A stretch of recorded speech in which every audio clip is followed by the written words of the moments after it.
Welcome to KocoSports. I am the huge one-kid idiot Dave Koco from Wrestle, a podcast here on YouTube KocoSports, and this is Stomp the Idiots Q&A questions. I'm going to try to catch up on a lot of these Q&A questions. I've really been far behind. If you want, feel free at KocoSports and just put Stump the Idiot question. We'll answer it as best as I can. I am the idiot. You are here to stump me, and if the questions are not out of date, I'll make sure to catch up. This is from Golden Star Alex, awesome dude on Twitch, awesome dude on YouTube, and he basically just asked, how would you summarize Jeff Cobb's run in New Japan since he first arrived?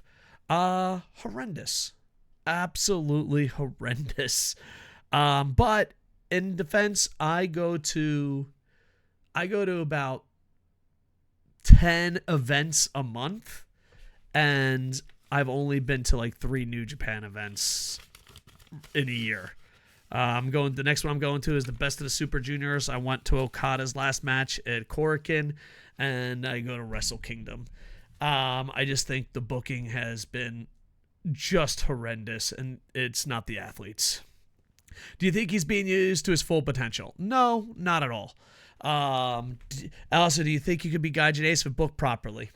Yes, if booked properly is the thing. I am a huge fan of Jeff Cobb. I think he can be a star. I'd love to book him in my own promotion if it ever does happen.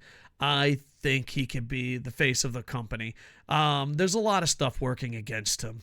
One is the horrendous booking team of New Japan. It's just bad.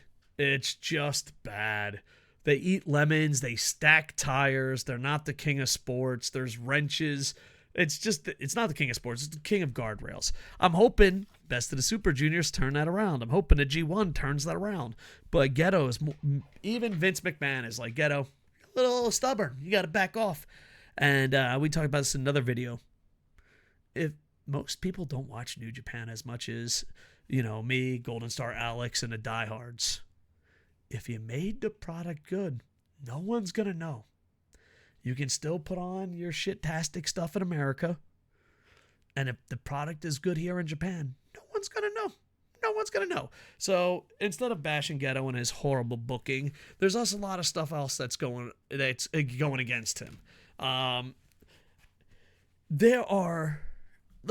rewind the clock a little bit. In the 80s, 90s, early 2000s, you just had to be big. You had to have muscles. You didn't need fucking talent. And then the likes of Shawn Michaels, Bret Hart, AJ Styles, Kenny Omega, Ibushi, Will Ospreay. Then there was a chapter where it's like, all that matters is talent. We don't care about size. We don't care, as long as you have talent. And we're getting there. But then there's just a bunch of big guys that also have talent, and they just get lost in the sauce. Jeff Cobb, Brian Cage, Braun Breaker, well, let's put a pin on him, Miro, Powerhouse Hobbs, Moose. There is at least 1 to 3 big guys on every roster in the world that you just know they're going to lose. Powerhouse Hobbs is putting over Moxley. Moose, maybe that's not the case in TNA, but for how big and talented a lot of these people are, they might be too kind. I think Lance Archer might be the kindest person in the world. When the fuck is the last time that son of a bitch won anything? Brian Cage, he's got to be the kindest person in the world. When is he winning stuff? I don't know. Pretty soon they'll have to make it where big guys that can go will get a shot. So I think we have to change. I even joke that there should be like Powerhouse Wrestling and just have the big guys that can go.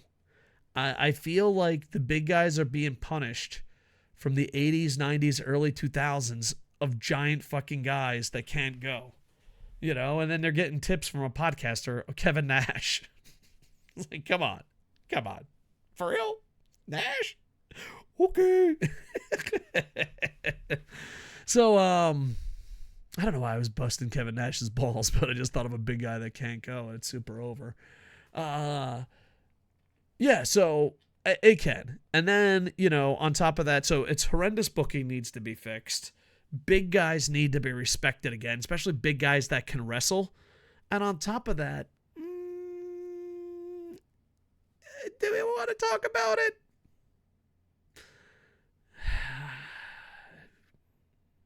If you're easily offended, cover your ears. Is he the wrong color? I mean, think of how many great fucking athletes come through New Japan and don't get fucking respected.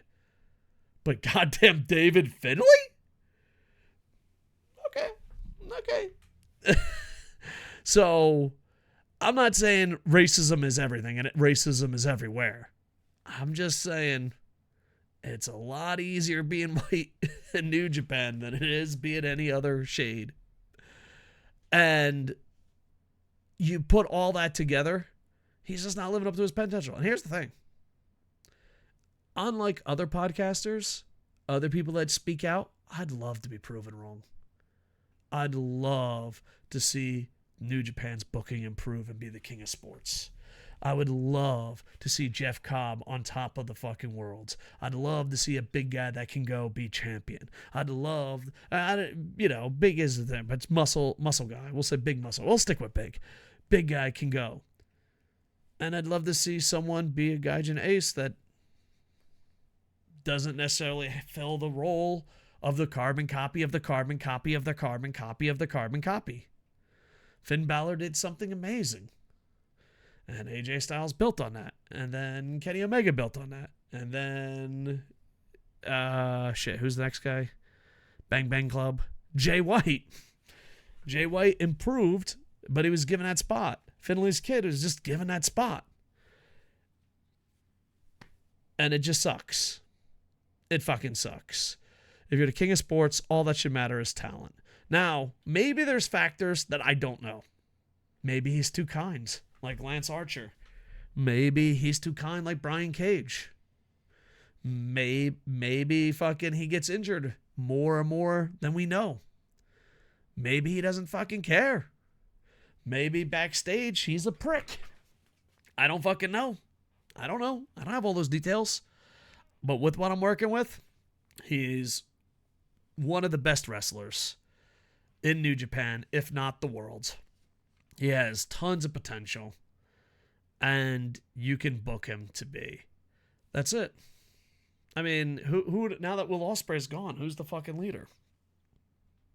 Is it goddamn fucking, who's the Great Khali motherfucker? Great O'Khan. Is the Great O'Khan's leader? Who fucking knows? That shit fell apart quick. So yeah, if the world was fair and it was the king of sports, he would do it. If Inoki was alive and running shit, he'd be a star. Like, he'd be fucking perfect. Inoki's like, got it. Fucking run him. Run him. Let's do it. But they're trying to catch the fire of Finlay. Not Finlay, I apologize. With Prince Devitt. They're trying to catch that fire. And when you're uneducated and you fucking have no skills whatsoever, and you're in a spot that is very difficult to keep, you just go with what you know. You go with what you know. He knows that he has to find a random white guy to fucking go around and shake guardrails. So, Jeff Cobb is amazing. I'll always be rooting for him. I don't think he's been used properly, and I do believe he could be a Gaijin ace. He could definitely be the face of a company. And hopefully, this ages poorly. That's one thing. Like, when you're an asshole, like, man, I'd love for this to age poorly. I'd love the people to pull this up and be like, Dave, you were completely wrong about this. You're an asshole. I look forward to that day. Jeff Cobb, keep kicking ass. Don't be so nice that you don't win anything. And this is a theme for today. I think I made 4 or 5 videos today. I'm going to go hang out with my wife. But here's my theme for the day. You ready? Ghetto, if you had a good product, it won't actually hurt your product. The people that show up in Chicago and cheer are going to show up no matter what you put on. The people that say New Japan is the best, they fucking rock, long-term storytelling, oh, this is fucking amazing, they're going to show up anyway. So why not just make a good product? Like, comment, subscribe, and And hopefully I'll be making a lot more videos. I want to be just a YouTuber who shoots the shit. And maybe one day, Golden Star, I'll return to Twitch. I feel so bad. I miss shooting the shit with you every day. All right. With that, I am over. Hey.